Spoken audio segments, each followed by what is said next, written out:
¿Qué objetivos buscaban los organizadores de la formación política sindical de izquierda entre los años 64 y 69? 64, 69. Bueno, quizás.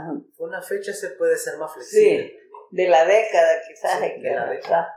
Bueno, mire, vamos a tratar quizás de hacer una síntesis lo más objetiva posible, histórica por supuesto, de todo lo que sucedió, digamos, en esa década de los 60 para acá.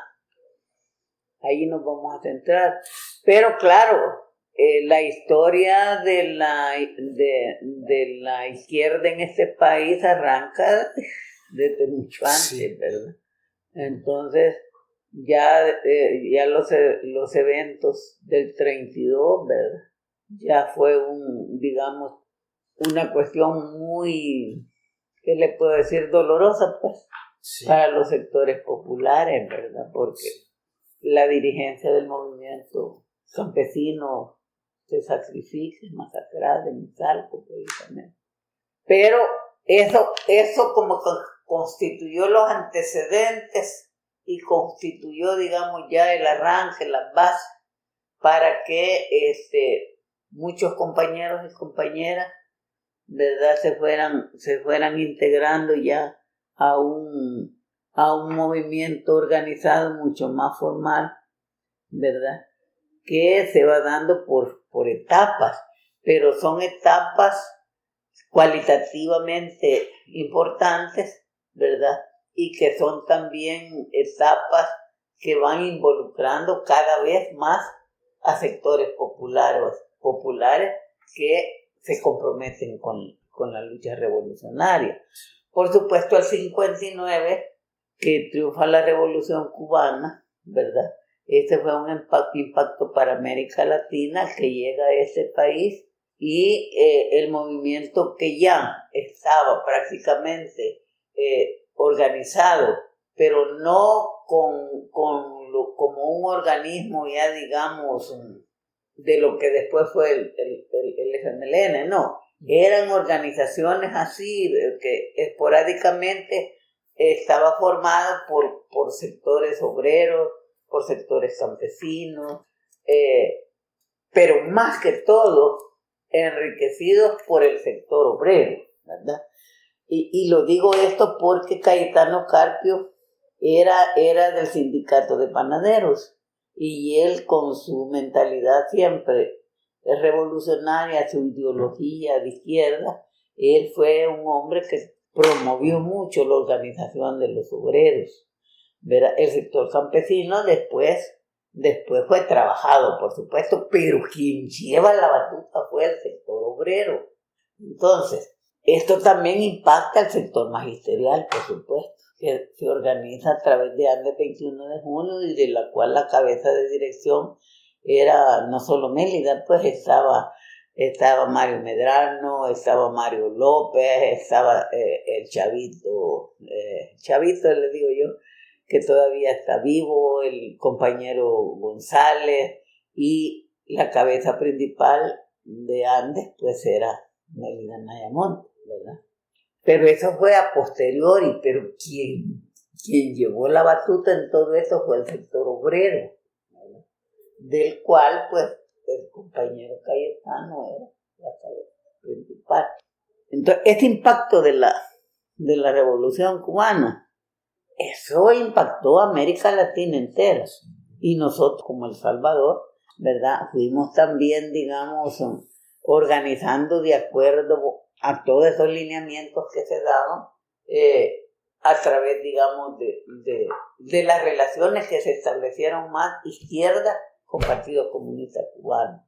Eso arribamos a los años 60, por supuesto, ya el 60 ya había un poco más de visión y un poco más de compromiso de los sectores obreros, ¿verdad?, del sector magisterial, ¿verdad?, que eran prácticamente los que dieron el ejemplo o la base para que otros sectores se fueran incorporando.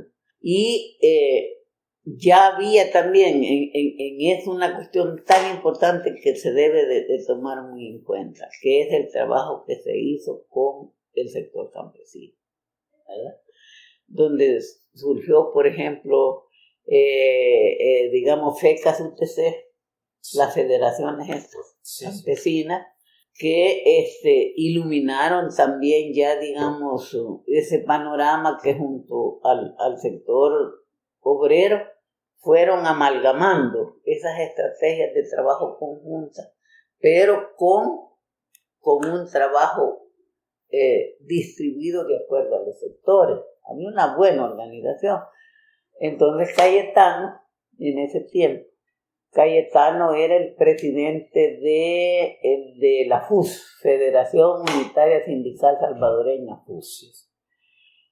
Esto es tan importante conocerlo, porque en la FUS estaba ese núcleo, ¿verdad?, de dirección, le llaman la directiva de la FUS, donde estaban todas las tendencias ideológicas que dieron paso después a la conformación de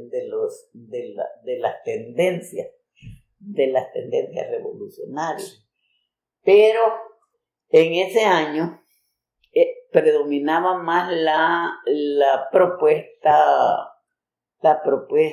del Partido Comunista.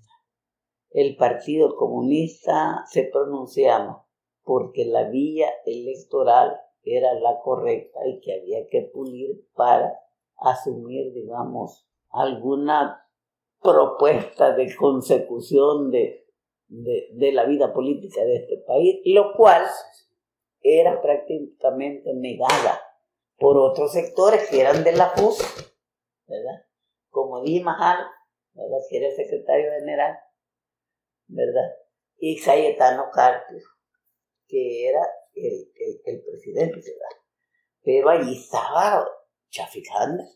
Sí. Entonces estaba toda la gente que después conformó el Partido Comunista y después la FPL. Entre esos dos grandes sectores, el Partido Comunista y a posteriori FPL, ¿verdad?, hubo una encarnizada discusión ideológica, política y por supuesto de propuestas de tendencias, cómo arribar al poder en este país. El Partido Comunista siempre dijo que vía electoral, pero Cayetano y Dimas, ¿verdad?, ellos eran ya la otra tendencia, que no, que había que desprenderse de la vía electoral y tomar, digamos, la vía de la lucha armada, ¿verdad? Lucha armada. Bueno, y para mostrarles que esto es cierto, hasta en 1975 el Partido Comunista se inserta en la estrategia de lucha popular, ¿verdad? Ya, por ejemplo, el 1 de abril de 1970 se organizan las FPL y salen a la lucha como un partido emergente, digamos, con una propuesta de lucha armada popular, ¿verdad? Bien, estando así las cosas, hay hay una oleada, digamos, usted le puede dar de otro nombre, pero es una gran oleada en los sectores de la juventud universitaria que se fueron alineando por la vía de la lucha armada popular. Y claro, en la U había presencia del Partido Comunista y había presencia también de los otros partidos, ¿verdad? Porque, por ejemplo, lo de la aparición del grupo, ¿verdad?, donde sus primeras acciones fue el secuestro del señor Poma, no sé si fue con Poma, pero sí, ese primer secuestro de un gran millonario, eso no lo hizo la FPL, la hizo lo que llamaron el grupo, y ese grupo ya fue como la semillita, la simiente, ya digamos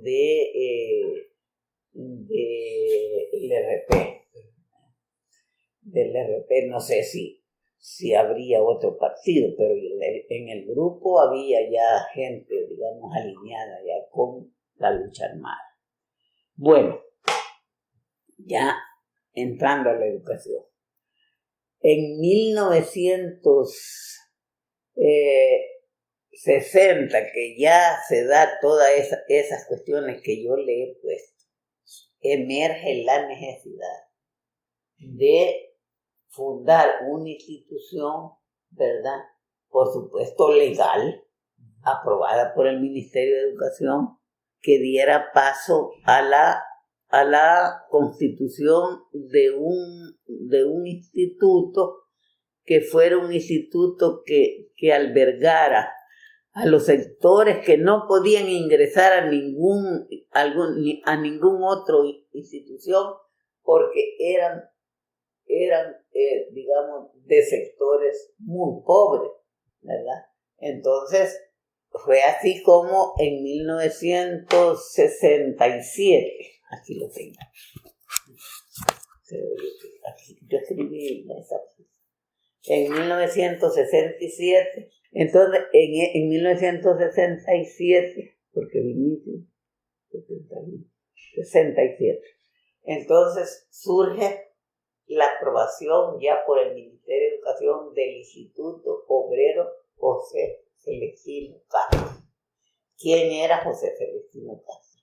Usted sabe que era un biólogo, un doctor en biología de la Universidad de El Salvador, con estudios en la Unión Soviética, y que era un investigador de la fauna marina, fauna y flora marina.